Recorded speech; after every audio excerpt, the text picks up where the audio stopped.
Jurors at the coroner's inquest looking into the death of George Arlooktoo heard from RCMP today. Kimmirut's former detachment commander testified about what happened the night Arlooktoo died after an altercation involving police. Dhir tells us what Sergeant Dustin Grant said. A warning that this story contains graphic details of a death by suicide. He was a corporal at the time, but Sergeant Dustin Grant gave his account of what happened 6 years ago.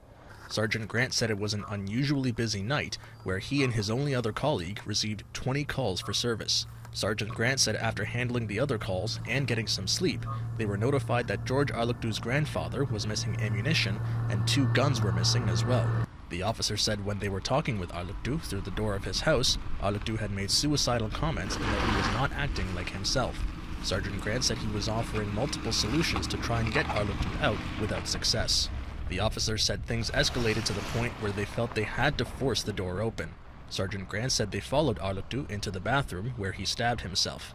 The officer said he tried to use his taser, but Arlooktoo's clothing made it useless.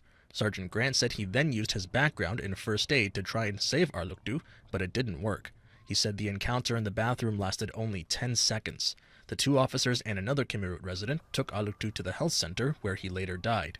Sergeant Grant also talked about his good relationship with the community. He said he tried to start a men's group in Kimmirut and helped the local school as well. The officer also identified pictures of Arlooktoo's home after the incident and audio recordings of his conversations with dispatch in Iqaluit. The inquest is set to continue until Friday. TJ Dhir, CBC News, Iqaluit.